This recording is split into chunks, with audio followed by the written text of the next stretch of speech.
Om Sai Ram. Welcome to Sai Samarpan channel. मैं हूं आपके साथ में विन्नी और आज मैं आपसे बात करने आई हूं कि अगर हम अपनी ज़िंदगी में बदलाव चाहते हैं, अपनी ज़िंदगी को बदलना चाहते हैं ना, तो शुरुआत हमें खुद से करनी होगी, स्वयं करनी होगी।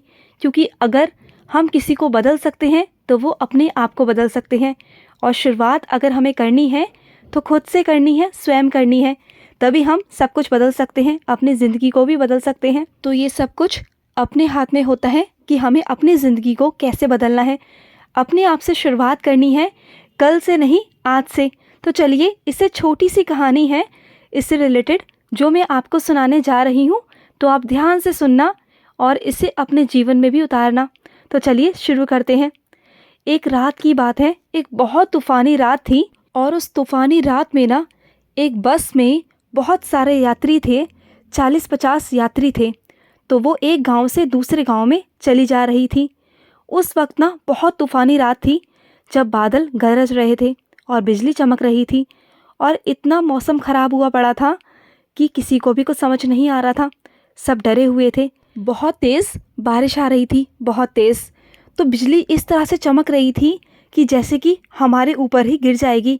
और सब लोग डरे हुए थे। सबके मन में यही था कि हम सही सलामत अपने घर पहुंच जाएं। तो उस तूफ़ानी रात में सबको बचाते हुए जो ड्राइवर था, जो बस का ड्राइवर था, वो इस तरह से गाड़ी चला रहा था कि मैं सबको बचा पाऊँ, सबको अच्छे से उस मंजिल तक पहुंचा सकूं। और उस वक्त इतनी तेज़ बारिश भी हो रही थी, बहुत तेज़। तो गाड़ी चलाना मुश्किल हो गया था। लेकिन वो हार करना, वो क्या करता है, क्योंकि जो वो ड्राइवर था वो बहुत समझदार और कुशल ड्राइवर था। उसे लगा कि जो हालात हैं वो बहुत ज़्यादा ख़राब हो रहे हैं और गाड़ी नहीं चलाई जा रही। तो उसने क्या किया, एक पेड़ से थोड़ी सी दूर पे ना बस को खड़ा कर दिया। और जितने भी यात्री थे वो सब हैरान हो गए और सब कहने लगे कि हमें तो अपनी मंजिल तक पहुंचाओ, हमें यहाँ रुकना नहीं है। तो बस जो ड्राइवर था ना, वो कहता है, इस बस में कोई ऐसा शख्स है जिसकी मृत्यु आ गई है, उस पर संकट आया हुआ है और उसकी वजह से पूरी बस में संकट हम सब पर आ चुका है। तो मैं एक काम करता हूँ, मैंने जो बस को ये साइड में लगा दिया है, तो एक एक कर कर ना सब लोग उतरेंगे और जो बस के पास में जो पेड़ है उसे पकड़ेंगे, टच करेंगे और 1 मिनट वहाँ पर खड़े रहेंगे। क्योंकि जिस व्यक्ति की मृत्यु आई है ना, उसकी वजह से पूरी जो गाड़ी है वो सफ़र कर रही है, पूरे लोग सफ़र कर रहे हैं। तो जो सिचुएशन थी, सब एक दूसरे की तरफ हैरानी से देखने लगे और सबके मन में डर भी था कि अब क्या करें। तो ड्राइवर ऐसा कहता है कि एक एक करके उतरिए और जाइए, उस पेड़ को टच कीजिए, वहाँ पर 1 मिनट खड़ा रहिए और उसके बाद अगर आपकी जान बच गई तो आप समझ जाइए कि ये तूफ़ान आपके लिए नहीं है। तो सब पहले तो बहुत डर जाते हैं, बहुत हैरान भी रह जाते हैं। लेकिन वो सिचुएशन ऐसी थी कि हर किसी को वो बात माननी पड़ी और एक एक व्यक्ति उतरता जा रहा था और जो पेड़ था उसको टच कर कर 1 मिनट वहाँ पर रुककर वापस आता था और ईश्वर का नाम जाप करता रहता था मन ही मन। तो ऐसा ही हुआ, एक एक व्यक्ति उतरता गया और ईश्वर का नाम जाप करता रहा। क्योंकि सिर्फ एक इंसान की वजह से काफ़ी सारे लोगों की जान बच सकती थी। तो इसलिए सभी लोगों ने ऐसा करना शुरू कर दिया। तो पहला व्यक्ति बहुत डर डर के उतरा और ईश्वर का नाम जाप करता रहा और पेड़ तक पहुंच गया और मन ही मन जाप करता रहा, हे ईश्वर, मुझे अपने घर पहुंचा दीजिए सही सलामत। और ईश्वर का नाम जाप करता रहा कंटिन्यूस। तो उसको कुछ भी नहीं हुआ, वहाँ पर वो 1 मिनट खड़ा रहा। उसके बाद वो बस में आके बैठ गया और वो अंदर ही अंदर बहुत खुश हो गया कि मैं बच गया, मेरी मृत्यु नहीं आई थी।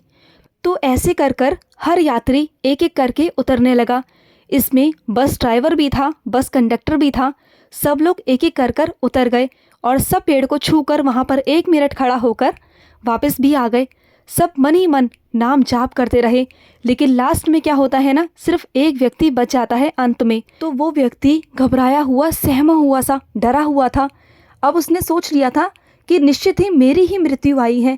सब चले गए पर कोई भी नहीं मरा। लेकिन अब उस व्यक्ति की बारी थी और वो बहुत डरा हुआ, बहुत सहमा हुआ था और वो मन ही मन सोच रहा था कि अब तो मैं गया, अब तो मेरी ही मृत्यु निश्चित है, अब मुझे ही मरना है। तो वो मन ही मन डरा हुआ, सहमा हुआ सा नीचे उतरता है और ईश्वर से अपनी सारी गलतियों की माफ़ी मांगता हुआ नीचे जाता है, बहुत डरा हुआ था और उस पेड़ के नीचे जाकर खड़ा हो जाता है और बहुत डरा हुआ था। ईश्वर का नाम जाप कर रहा था, बस इंतज़ार कर रहा था कि उसकी मृत्यु अब कब आई है। लेकिन थोड़ी देर बाद पता है क्या होता है, बिजली गिरती है। और बिजली पता है कहाँ गिरती है? उस बस के अंदर जहाँ सब यात्री बैठे हुए थे और वो अकेला बाहर था। सिर्फ वो अकेला बाहर था और बाकी उस बस के ऊपर बिजली गिरती है। सिर्फ उस बाहर वाले एक व्यक्ति को छोड़कर जितने भी बस में व्यक्ति होते हैं वो सारे मर जाते हैं, सबकी मृत्यु हो जाती है। तो सिर्फ उस एक व्यक्ति की वजह से ना पूरी बस बची हुई थी। पूरी बस को ईश्वर ने बचा रखा था। जैसे ही वो बाहर निकला, बस पर बिजली गिर गई। सिर्फ वो एक व्यक्ति की वजह से सबकी जान बची हुई थी और उस व्यक्ति के बाहर जाते ही सबकी मृत्यु हो गई। तो हम कभी कभी क्या करते हैं ना, दूसरों को ब्लेम करते हैं, छोटी छोटी बातों को ब्लेम करते हैं, लेकिन हम खुद को नहीं देखते हैं। हमारी लाइफ में ऐसे बहुत सारे लोग होते हैं जो बहुत अच्छा काम भी करते हैं, लेकिन हम कभी भी उन्हें क्रेडिट नहीं देते और ना ही देना चाहते हैं, क्योंकि हम हमेशा अपने आप को ऊपर रखना चाहते हैं। हम हमेशा अपने आप को अच्छा दिखाते हैं। लेकिन हाँ, अगर कोई कुछ गलत कर देता है ना, तो उस पर इल्ज़ाम लगाने पे, उसमें ब्लेम करने में हम पीछे नहीं हटते। और हम सभी ऐसा करते हैं, हमेशा करते हैं, चाहे वो रिश्ते क्यों ना हो, चाहे वो माँ बाप के हों, चाहे हस्बैंड वाइफ के हों, बच्चों के हों, किसी के भी हों। जब भी कुछ गलत करता है ना कोई, हम तुरंत इल्ज़ाम लगाने को खड़े हो जाते हैं, तुरंत। लेकिन जब कुछ अच्छा करता है ना कोई, हम उसे कभी भी शाबाशी नहीं देते। यही समाज की सबसे बड़ी कमी है। हमें हमेशा ना सबकी अच्छाइयों को आगे बढ़ाना चाहिए, ना कि अपने आप को। अगर हम सब ना सबकी अच्छाइयों को आगे रखेंगे, आगे बढ़ाएंगे, तो ये समाज की भी उन्नति होगी, ईश्वर भी बहुत खुश होंगे। लेकिन हम हमेशा क्या करते हैं, दूसरों की बुराइयां ढूंढते हैं और अपने अंदर अच्छाइयाँ ढूंढते हैं। बल्कि हमें दूसरों की अच्छाइयाँ ढूंढनी चाहिए और अपने अंदर कमी ढूंढनी चाहिए। और हमें हमेशा योगदान करना चाहिए कि हम अपनी तरफ से अच्छे से अच्छा क्या कर सकते हैं। जैसे कि वो बस ड्राइवर ब्लेम कर रहा था कि किसी एक व्यक्ति की मृत्यु आई है और उसने सबको परखा, लेकिन क्या हुआ, उस एक व्यक्ति की वजह से ही ना पूरी बस बची हुई थी। और उस एक व्यक्ति को अलग करते ही पूरी बस ख़त्म हो गई। उसमें जितने भी व्यक्ति थे सबकी मृत्यु हो गई।